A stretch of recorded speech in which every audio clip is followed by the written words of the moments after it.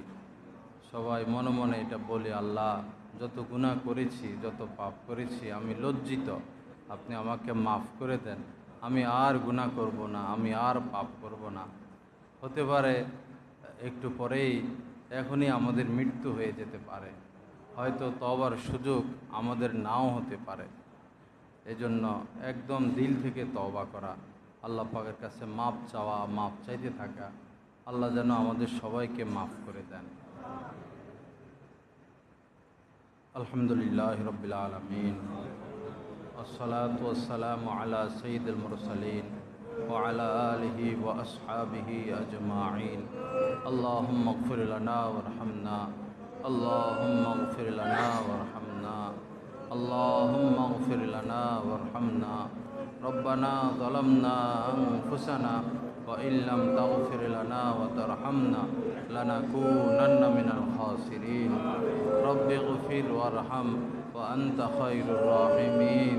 رب اغفر وارحم وأنت خير الراحمين اللهم أعنا على ذكرك وشكرك وحسن عبادتك اللهم أعنا على ذكرك وشكرك وحسن عبادتك رب ارحمهما كما ربياني صغيرا رب ارحمهما কামা রব্বায়ানি সগীরা আল্লাহ আমাদের সবাইকে মাফ করে দেন আল্লাহ আমাদের সবাইকে মাফ করে দেন আল্লাহ আমাদেরকে মাফ করে দেন আল্লাহ আমাদেরকে মাফ করে দেন আল্লাহ জাহান্নামের আগুন থেকে বাঁচাইয়া দেন আল্লাহ আপনার অসন্তুষ্টির আগুন থেকে বাঁচাইয়া দেন আল্লাহ আমাদের উপর রাজি খুশি হয়ে যান আল্লাহ আমাদের উপর সন্তুষ্ট হয়ে যান আমাদের বিপদগুলো দূর করে দেন আল্লাহ আমাদের বিপদগুলো দূর করে দেন আল্লাহ আমাদের দেশের বিপদগুলো দূর করে দেন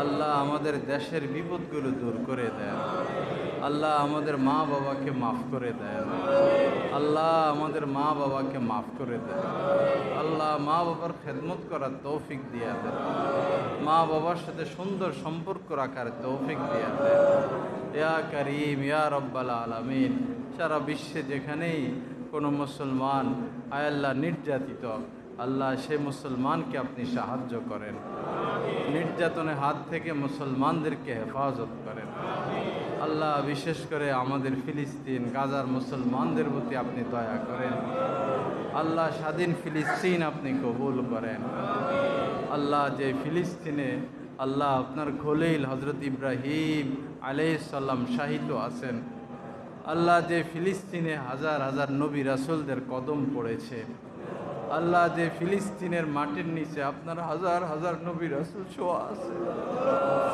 আল্লাহ সেই ফিলিস্তিনের এই বিপদকে আপনি দূর করে আল্লাহ ফিলিস্তিনবাসীর বিপদ দূর করে দেন আল্লাহ গাজাবাসীর বিপদ দূর করে দেন আল্লাহ মুসলমানদের বিপদ দূর করে দেন আল্লাহ আমাদেরকে মাফ করে দেন আপনার ওলি হওয়ার তৌফিক দিয়া দেন আল্লাহ আপনার সাথে সুসম্পর্ক গড়ার তৌফিক দিয়া দেন আল্লাহ আপনার অসন্তুষ্টির আগুন থেকে আমাদেরকে বাঁচাইয়া দেন আল্লাহ আমাদের সবার জন্য হালাল রিজিকের ব্যবস্থা করে দেন আল্লাহ হালাল রিজিকের ব্যবস্থা করে দেন আল্লাহ সুদ ঘুষ থেকে বাঁচার তৌফিক দিয়া দেন আল্লাহ অন্যায় থেকে বাঁচার তৌফিক দিয়া দেন আল্লাহ আপনার মোহব্বত আমাদেরকে দান করেন আপনার হাবিবের মোহব্বত আমাদেরকে দান করেন আল্লাহ বারবার আপনার ঘর জিয়ারতের তৌফিক দিয়া দেন আল্লাহ গরিব ধনী সবাইকে আপনার ঘর দেখার তৌফিক দিয়া দেন আল্লাহ গরিব ধনী সকল মুসলমানকে হজ উমরার তৌফিক দিয়া দেন আল্লাহ গরিব ধনী সবাইকে আপনার রাসূলের রওজায় শরীক উপস্থিত হওয়ার তৌফিক দিয়া দেন আল্লাহ ইয়া করিম আল্লাহ আমাদেরকে মাফ করে দেন আল্লাহ আমাদেরকে মাফ করে দেন আল্লাহ আমাদের মা বাবাকে মাফ করে দেন আল্লাহ আমাদের উপর রাজি খুশি হয়ে যান আল্লাহ আমাদের এই মাসিক ইজতেমাকে আপনি কবুল করেন আল্লাহ মাসিক ইজতেমাকে কবুল করেন আল্লাহ যারা এখানে এসেছে সবাইকে আপনি হেদায়েত দিয়া দেন আল্লাহ সবাইকে হেদায়েত দিয়া দেন আল্লাহ এমন আল্লাহ হাজার হাজার পাপে আমরা অপরাধী আল্লাহ আমাদের পাপের কোনো সীমা রেখা নাই আল্লাহ আমরা পাপীর শিরোমণি আল্লাহ আমরা পাপীরা এখানে একত্রিত হয়েছি আল্লাহ আমরা পাপীরা একত্রিত হয়েছি আল্লাহ আমরা আমাদের পাপ স্বীকার করতেছি